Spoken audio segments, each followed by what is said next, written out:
Annexure I, my suggestion on development of Mizo culture. I have been very much impressed by the Central Department of Culture under the Ministry of Education and their efforts to form integrity of Indian culture by arranging an orientation course on the appreciation of fine arts, which I attended during the period 18.12, 78 and 16.1, 79. The course aimed at the propagation of Indian culture among the school and the college students as role of teachers. It was started in 1971. But it is only in 1978 that teachers from Mizoram could attend the course. It is my conviction that what has been emphasized in the central government should be considered important event also in the state government of Mizoram. Is not it that we should follow their examples? I should, therefore, appeal to the high authorities that various attempts should be made to accelerate the function of the existing Department of Culture in a large measure and to improve its administrative setup. As such, my suggestion on the important subject is hereby outlined for favor of consideration and necessary actions. 1. The state government should appeal to the central government that Mizo culture should be included in the Indian culture from now onwards. The central government should also employ experts in Mizo culture who will give lectures and demonstrations on Mizo culture among those participants attending aforesaid course. 2. The state government must also arrange an orientation course on the appreciation of our own culture compulsorily to be attended by at least one of the teaching staff from every schools and colleges. Every year during winter vacation, the course should be oriented. Memorandum to the Central Department of Culture. The memorandum stated that 1. Cultural integration could only be achieved when and where compromise among different cultures of various areas within India would have been formed. Mutual understanding of each other's cultures will result the integrity of cultures. As such, inclusion of Mizo culture into one of Indian culture was indispensable. 2. State government must be given and advices to take steps in developing its own culture in its respective state. Experts in traditional music and dance must be placed in the Central Department of Culture to represent Mizoram. 3. State must be given and advices to make arrangement for those who have undergone the orientation course on the appreciation of fine arts in order to make demonstrations as wide areas as possible. It is evident that only 5 teachers can represent just 5 institutions. As such, the propagation scheme will not be likely fast. 4.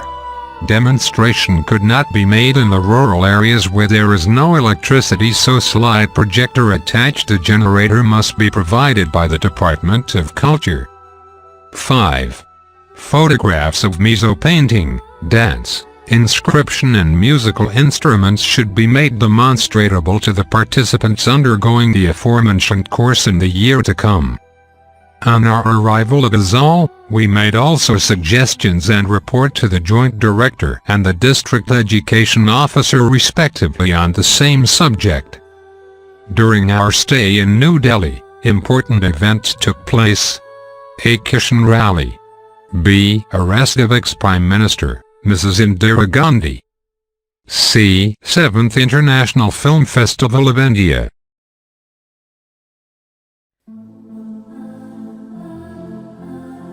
6. In view of propagation program, good books contributing technique of cultural dances, songs and music with good illustrations be published and distributed to all the participants of the course.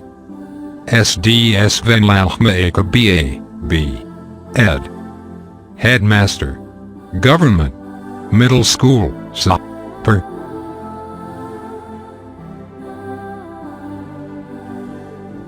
Annexure 2, an orientation course on the appreciation of fine arts. Vanlalhmuaka B.Ed. I still remember that evening when my wife handed to me a letter in which I found myself selected as one of privileged 10 teachers who were deputed to undergo an orientation course on the appreciation of fine arts at New Delhi from 18.12.1978 to 15.1.1979. The course aimed at the propagation of Indian culture as role of teachers and also that of education as the best means of conservation, transmission and modification of culture. The Department of Culture under the Ministry of Education has sponsored the scheme Propagation of Culture among college and school students by arranging orientation course to be attended by teachers from various states every year since 1971. It is only in 1978 that teachers from Mizoram could attend the course. This time as many as 117 teachers from 17 states attended the class. Selection has been made, we suppose, by the Rtrd of Education from amongst 70 teachers who took active parts in such arts as music, drawing and the like. The deputed teachers from Mizoram for the course were Mr. C. Panziyama, music instructor, Ugdi, Azal, Mrc Thanglaya, music instructor Ugdi, Lungli, Misla Rosanjiba, BT, B.P.Ed. Teacher, Government. Model School, Azal, Mr. K.L. Hala, Teacher, Dorpui Middle School, Azal and Mr. S. Vanlalhmuaka, B.A., B.Ed., Headmaster, Government. Middle School, Sapper. The venue of the training class was National Museum. The daily routine commenced from 9 a.m. to 5 p.m., sometimes even later than this. The course consisted of lectures on philosophy, religion, aesthetics, architectures, sculpture, painting, literature, dance, music, theater, folk arts, handicraft, puppetry. The lectures were directed towards giving an orientation with background of various facets of India's rich artistic and cultural heritage in a concrete and tangible form. The lecture in each subject gave a brief historical background along with some essential definitions and details of technique pertaining to the arts from while giving an emphasis as to how an interest and appreciation of Indian culture can be inculcable in the minds of young generation. All those lectures were profusely illustrated and in subjects like music and dance, the lectures were supplemented with live demonstrations and recitals. The lectures were delivered by renowned experts in their respective fields. We were able to take active parts in any artistic activity of our choice. We too had the privilege of taking part in puppetry which we the Mizos were not familiar with. Programs were set for sightseeing such as a visit to Ramakrishna Mission, where we were given lectures emphasizing the way we have to inculcate better moral behavior among our young students. We also witnessed the sound and light show at Red Fort. Besides lectures, evaluation and group discussion were given place in the program. The last day was scheduled for drawing Rtrd and came to a close with cultural show in which we also sang our Mizo cultural folk song, Ka Tho Vanga Ka Pahna Ka Kaltayang. We were also fortunate to have educational kits presented, one by the Delhi University and the other by the museum. It consists of many valuable devices, teaching aids which we brought home safely. During the days we were on the training course, we, the Mizo participants, felt that the Indian cultural elements were quite basically different from that of our culture. We found nothing of them related to Mizo culture.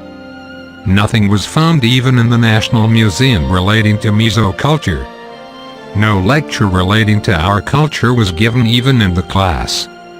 This did not mean that not only our Mizo culture had not been well developed but also it had not come to be known in the mainstreams of Indian culture. Therefore, it would be desirable to have experts in Mizo culture who would be able to give lecture on Mizo culture in the Central Department of Culture. In view of this, we submitted a We are proud of capital city of India for its cleanliness and well city plan. In conclusion, I would like to say that India is a diversity in matter of culture.